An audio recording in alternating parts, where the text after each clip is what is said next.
Like an Easter egg? Is your name in the game somewhere? No. I would have loved if they put like double pump, which, you know, of course, the double pump, the switch back and forth feature is in the graveyard. I would have loved if they put that on a grave. I'm just late. Pete, no, if you're watching, my friend. If they put me in this game, I would cry. I would you're literally. You're about to have an emote, a Twitch emote. That I'm not sure of. That I'm not 100%. You deserve it. Absolutely. But as we said, guys, please use hashtag follow skirmish. Answer that question about the meta. Make sure to tag us so we can see what you're saying. We're checking our Twitter and we're responding. Yes, I believe so. He's the most winningest. The most winningest player.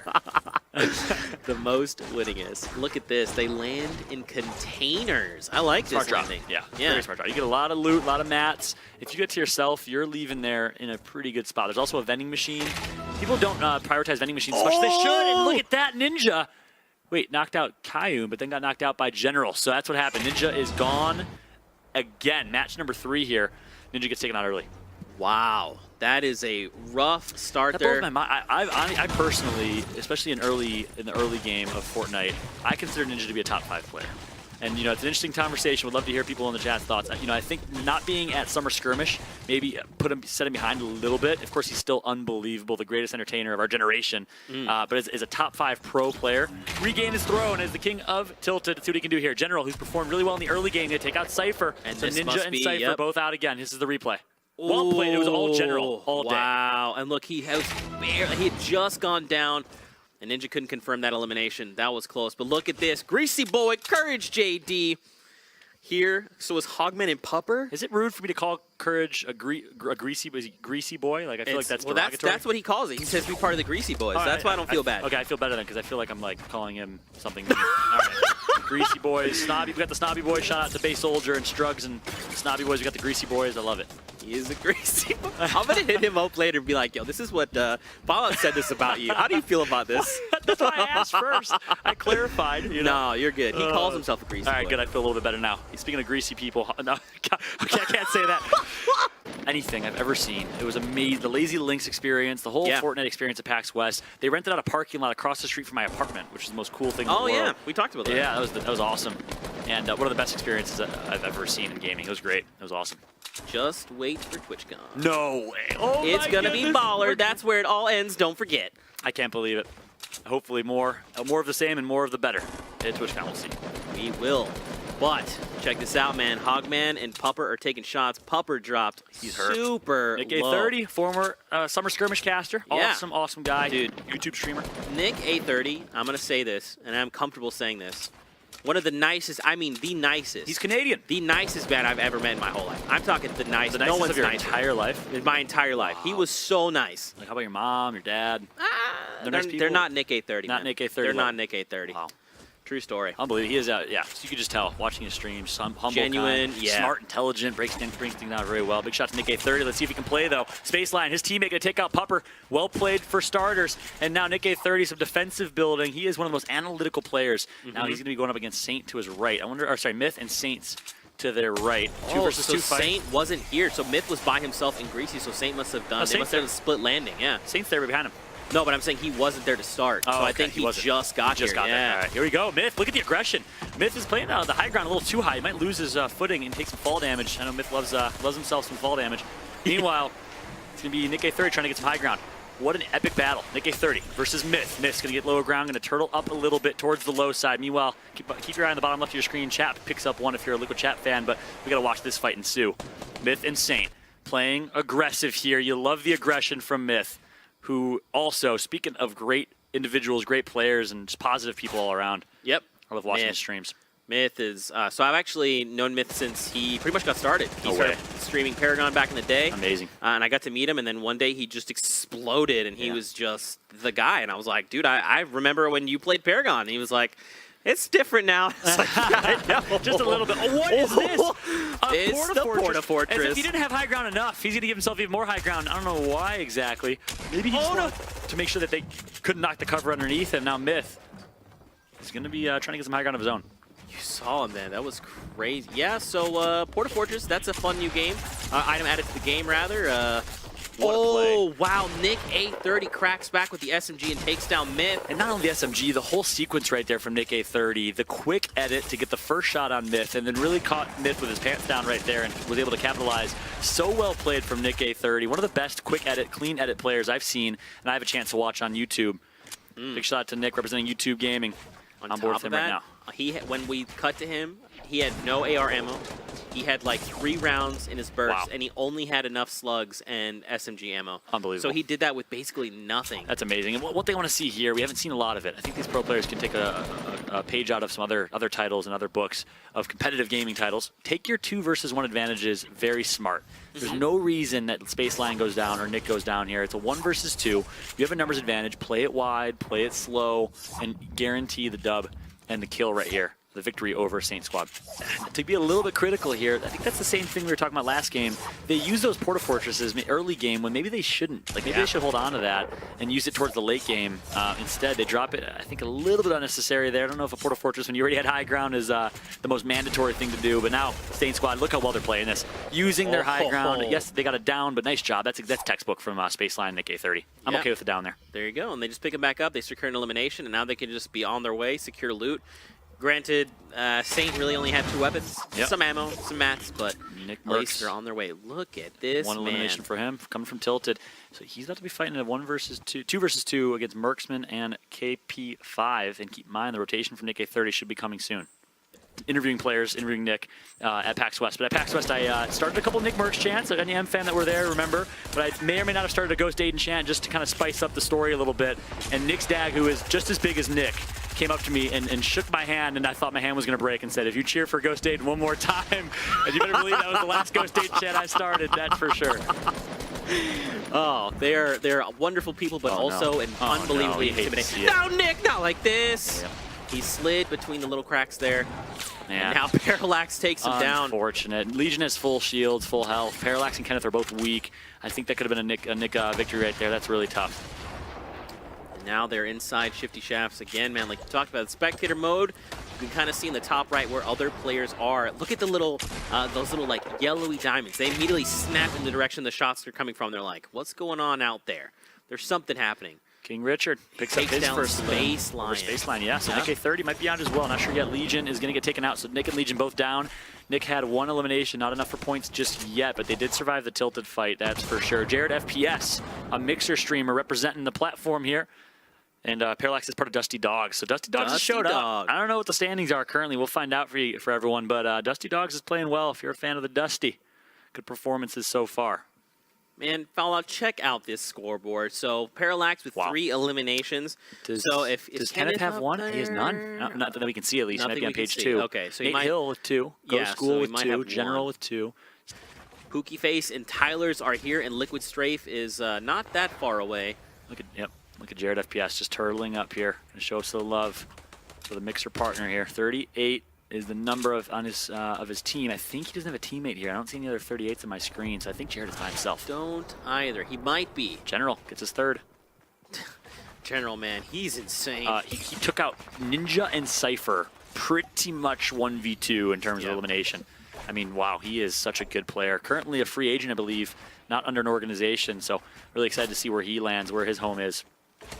A lot of great organizations entering the scene. VGJ, we got FlyQuest, who picked up some folks in September and August. A lot of great esports orgs entering the scene. Look at this. 58 players still left alive. Fallout. These lobbies are insane. They're incredibly stacked. I mean, wow. This is going to get hectic incredibly quick. Yes, sir. 58 people, like you said. Unbelievable. Courage, though, is not looking to be in a great spot. Courage, I believe. The Storm 2-1. He's going to be knocked. That's Courage down. Knocked by the Storm currently. Look at Envy Lenane. I believe the French-Canadian for Team Envy, representing the boys in blue. Let's see what he can do here. Now, here's the thing. Courage JD's partner is very close by, but those are grenades ricocheting near the structure, bringing the whole thing down.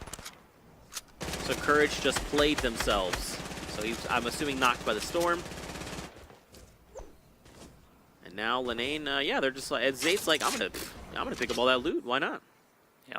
Circle already on a quick rotation. Yeah. So one thing I have noticed, talking about meta, is the difference in North America and Europe. North Americans seem to rotate a lot quicker. I think they learned the hard way at PAX West. Of course, Europe did not have a PAX West equivalent to compete in. Right. So they maybe have not learned that lesson yet. I don't know what the reasoning is. I can't speculate. I can just analyze it, but I am seeing quick rotations, which is smart for North America. I think the importance of rotations cannot be understated. A lot of great. That's one thing I noticed. If you have not been to a live event yet for Fortnite, it was one of the most amazing things. I didn't know how awesome the Fortnite community is, like how much of a community it is. I thought these people were kind of individualistic. They all wanted to succeed on their own, but really it's a great community. Everyone's so cool in person, and the community feel at PAX West was unlike anything I've experienced coming from other titles and other communities as well. Yeah, and on top of that, to piggyback, we actually... by the way, double elimination here. Oh, big plays. Sorry about that. Plays. Oh no, just to piggyback off that, I think another thing we really appreciated was that we got to hang out with a lot of these competitive players and just talk to them, right? Have conversations to figure out, you know, what they were excited about as far as Fortnite, what things they think we could change and whatnot. So we just got to have like a just genuine conversation, and that was just awesome to see. On top of that, so many of them just showed up for their fans. It was just an unbelievable event. So if you can make it out to an event like that, please just take time and do so. It's honestly one of the greatest experiences I've ever had in my whole life. So. But look at this, man. 34 players. We're now moving into the last few circles.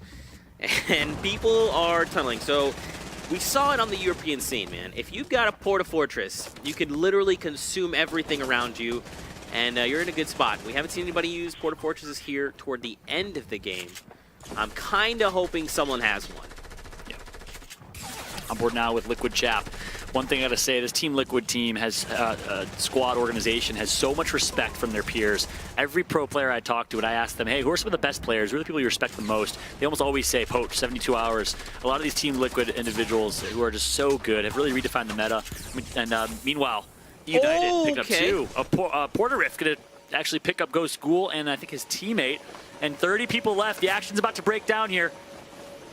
Check out Ghoul. They should take their time here. They want to be careful not to get. Yeah. Oh wow. I feel like I would have just stayed up high, man. Just bide as much time as you can, and if they decide to just dive down, fortify. That's smart. I'll give it to them. But it's like you're saying, dude. 30 players left. Look at the space that we're operating in right now. How does this space hold 30 players? All right. Well, now it's 29. Okay. My bad. Miscounted. Yep. On board now with Liquid Chap still. What are your thoughts on the Team Liquid team? You've had a chance to watch them week in, week out. Dude, they're unbelievable. They're, again, consistent players. I got to actually meet 72 Hours and Chap and a few of the other ones. Vivid as well, and honestly, they're just really down-to-earth people. And yep, completely agreed. Look at Zate. Zate is another player outside of the Liquid squad. If it wasn't Liquid, it was Zate who gets a lot of respect from his peers, and you see why right now. Look at the great building. Zate. Not sure where he comes from. I know English isn't his first language as well. Speaks some great English, though, and he's going to get taken out here.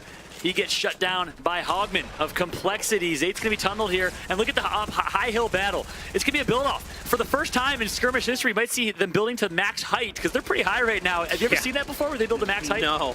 Typically, people come down far before that. They're I've never like, seen it happen. That's too high. Yeah, if it does happen, I'll lose my mind. We see it happen all the time in playgrounds when you're practicing your building, but never in a skirmish before, that's for sure. At 72 hours in Chap. He's got a Porta-Fortress. He's got one. Massive. Here we go. We might see it. 72 Hours has one. We might see it for the first time here. Chap and 72 Hours. Who is it? None other than the Liquid duo. Of course, I believe usually Poach and 72 Hours are the duo, so a slight change here. They know they are practiced for this, but maybe not super well practiced. We'll see. Look at him. He's got it right there. So the Porta-Fortress, there it goes down. He placed it. It's an instant gigantic metal fort. It's an instant build. It doesn't build up over time. And look at this. Players are going down left and right. 22 players fall out. Unbelievable. Somehow, though, despite the Porta-Fortress, it's going to be Ghost Snood, who has height advantage here. He is, I believe, at the highest point right now, I think. I didn't see anyone above him, and it's going to be a shield bone. No, look at this. Multiple layers. We've seen 3 layers, high, mid, and low. This is at least 4 or 5 layers of builds right now. A bunch of eliminations go through. 72 Hours picks up a double on the Envy Boys.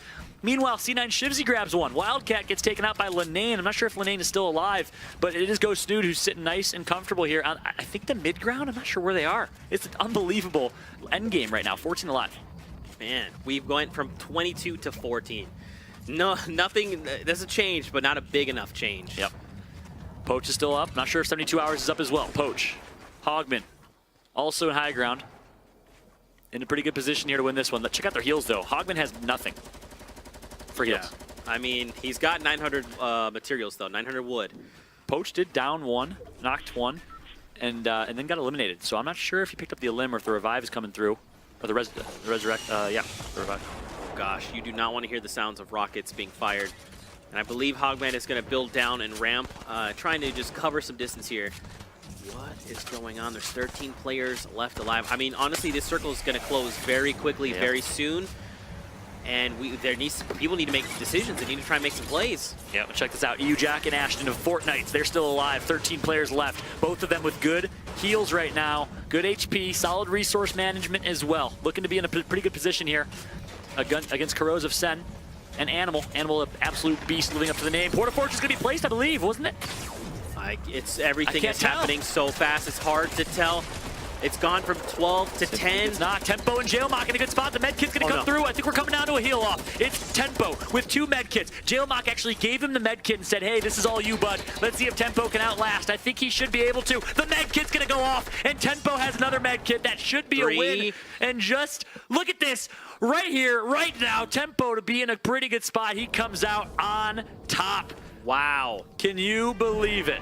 Tempo and Jailmock of FaZe Clan. If you're a FaZe fan, well done from them. They come out with the first place victory royale. Final moments coming in from that final game. Wow. So look, down there, right there. So we see Hogman trying to break through. Lenian is there as well.